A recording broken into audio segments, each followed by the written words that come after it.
महत्वना समाचार पर नजर करिए। पेट्रोल डीजल पर केंद्र सरकारे एक्साइज ड्यूटी वधारी है। पेट्रोल डीजल पर प्रति लीटर ₹2 एक्साइज ड्यूटीनो વધારો કરવામાં આવ્યો છે। આવતીકાલથી પેટ્રોલ ડીઝલ પર ₹2 એક્સાઇઝ ડ્યુટી વધી જશે અને કેન્દ્ર સરકારે વધારેલી એક્સાઇઝ ડ્યુટીનું ભારણ પેટ્રોલિયમ કંપની પર આવશે। જો કે ક્રૂડના ભાવ ઘટવાના કારણે એક્સાઇઝ ડ્યુટીમાં કરાયેલા વધારાની અસર ગ્રાહકો પર નહીં પડે, પરંતુ આ એક્સાઇઝ ડ્યુટીનું ભારણ હવે પેટ્રોલિયમ કંપની પર આવશે, કારણ કે પેટ્રોલ ડીઝલ પર હવે કેન્દ્ર સરકારે એક્સાઇઝ ડ્યુટી વધારી છે અને પ્રતિ લીટર ₹2નો એક્સાઇઝ ડ્યુટી વધારાનો મહત્વનો નિર્ણય કર્યો છે।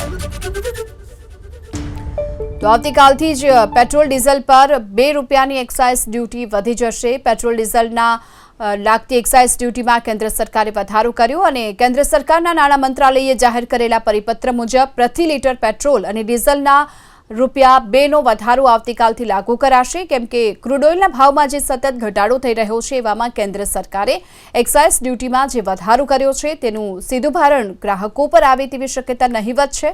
જો કે પેટ્રોલિયમ કંપનીઓ પર એક્સાઇઝ ડ્યુટીના રૂપમાં પ્રતિ લીટર ₹2નો વધારો ભોગવવાનો આવશે અને છેલ્લા 5 દિવસમાં ક્રૂડ ઓઇલના ભાવમાં 12.11% ઘટાડો થયો છે।